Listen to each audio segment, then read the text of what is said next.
Programme صبح پاکستان کے سلسلے ٹورسٹ گائیڈ میں آج شاہجہاں مسجد ٹھٹے کے متعلق بیانیہ فیچر پیش خدمت ہے۔ پیشکش ہے ریڈیو پاکستان حیدرآباد۔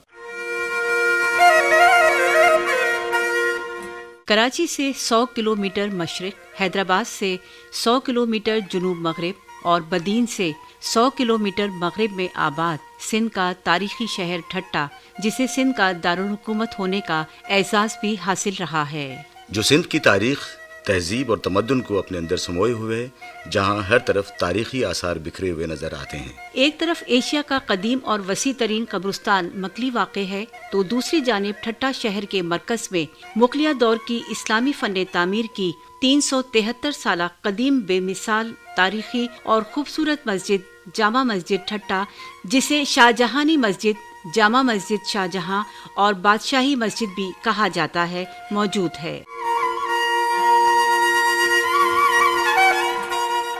اس عظیم مسجد کو مغل بادشاہ شاہجہاں نے 1647 سے 1649 کے عرصے میں تعمیر کروایا، جبکہ مسجد کے لیے یہ جگہ 1644 میں وقف کی گئی ہے۔ یہ مسجد مغل بادشاہ کی جانب سے سندھ کے رہنے والوں کی مہمان نوازی کو سراہتے ہوئے تحفتاً تعمیر کی گئی تھی۔ شاہجہان مسجد ٹھٹہ کی خصوصیت یہ ہے کہ اس مسجد کی 100 گنبد ہیں اور اس مسجد کو اس انداز میں تعمیر کیا گیا ہے کہ اس میں امام کی آواز کسی مواصلاتی آلے یعنی بغیر کسی ساؤنڈ سسٹم کے پوری مسجد میں گونجتی ہے۔ اسے دنیا کی دیگر مساجد سے منفرد بناتی ہے۔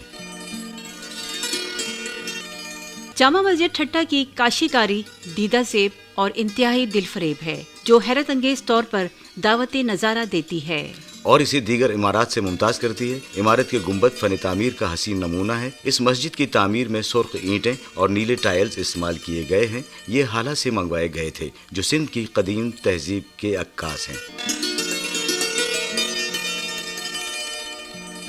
معروف محقق یوسف بخاری کے مطابق ابوالبقا نے یہ مسجد شاہجہاں کے حکم پر اس زمانے میں تعمیر کرنا شروع کی جب وہ دوسری مرتبہ ٹھٹے کے ناظم مقرر ہوئے۔ اس مسجد کی تعمیر 1647 سے شروع ہو کر 1649 میں پایہ تکمیل کو پہنچی۔ مغل طرز تعمیر کا یہ شاہکار جامع مسجد 4 سال میں تعمیر ہوئی۔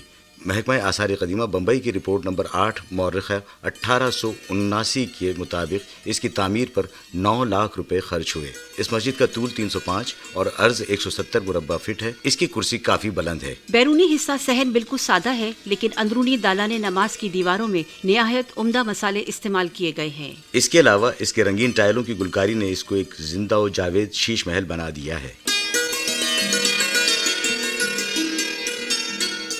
شاہجہان مسجد ٹھٹہ کی اس علاقے میں اہمیت کے حوالے سے معروف اسکالر اور محقق ڈاکٹر پروفیسر سید قلندر شاہ لکھیاری کہتے ہیں کہ ٹھٹہ اس زمانے میں نہ صرف علمی مرکز تھا بلکہ سیاسی مرکز بھی تھا۔ مغل شہنشاہوں کے گورنر مستقل طور پر یہاں ٹھٹہ میں رہا کرتے تھے۔ ٹھٹہ ایک بہت بڑا ثقافتی، تجارتی اور علمی مرکز تھا اور یہاں لوگ آتے جاتے تھے۔ دریا کی آبی گزرگاہوں کی وجہ سے یہ ایک ٹرانسپورٹ کا ذریعہ بھی تھا۔ عمارت سازی میں مغل شہنشاہوں میں سے شاہجہاں کو معمار شہنشاہ کہا جاتا ہے۔ وہ خوبصورت عمارتیں بنوانے کے شوقین تھے جو شاہکار ہیں۔ تاج محل ابھی تک قائم ہے۔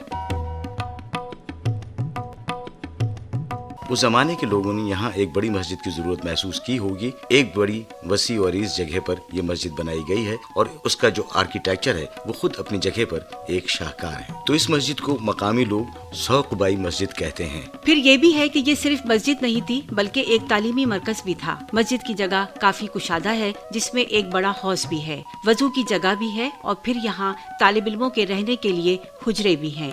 باہر سے بچے بھی یہاں پڑھنے آتے تھے اور درس و تدریس بھی ہوتی تھی۔ تو اس طرح سے یہ مسجد کئی طرح سے خاص ہے۔ ٹھٹہ کی حیثیت اب بھی وہی ہے جو پہلے ہوا کرتی تھی۔ پہلے بہت زیادہ تھی لیکن اب بھی اس کی حیثیت کم نہیں ہوئی ہے۔ شہرائے آفاق جامع مسجد ٹھٹہ کی زیارت کے لیے لوگ نہ صرف پاکستان بلکہ پوری دنیا سے یہاں آتے ہیں۔ یہاں آئے ہوئے لوگوں نے اپنے جذبات کا اظہار کچھ یوں کیا ہے۔ خرم بھٹی، میں ناب شاہ سے بہت ایک دل فریب سا موسم محسوس ہو رہا ہے۔ بہت فن تعمیر کا مظاہرہ بھی کیا گیا ہے۔ بہت اچھی مسجد بنی ہوئی ہے اس وقت کی، تو آج کل میں یہ عجائبات میں ہی شمار ہوگی اسی مسجد کو دیکھ کر ہی۔ لوگوں کو بس ہم اپنی قوم کو یہی میسج دیں گے کہ اپنا جو آپ کا ورثہ ہے اس کو سنبھال کے رکھیں، توڑے پھوڑے نہیں اس کو۔ گورنمنٹ سے بھی یہی اپیل ہے ہماری کہ اس کو جیسی ہے ویسی رکھیں۔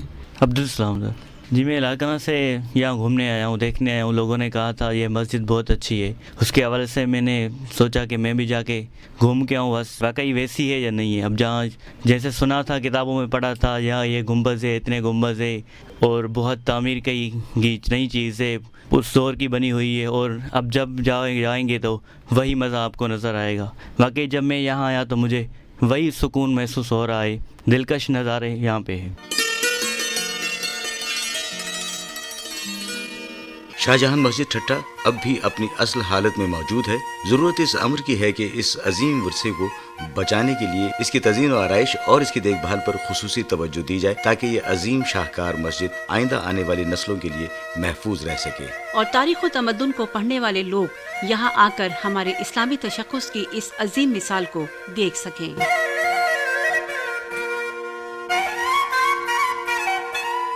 سامعین، ابھی آپ ٹورسٹ گائیڈ کے سلسلے میں شاہجہاں مسجد ٹھٹہ کے متعلق بیانیہ فیچر سن رہے تھے. راوی زاہدہ آفریدی اور محمد فاروق اقبال. تحریر و پروڈیوسر محمد عارف. پیشکش ریڈیو پاکستان حیدرآباد.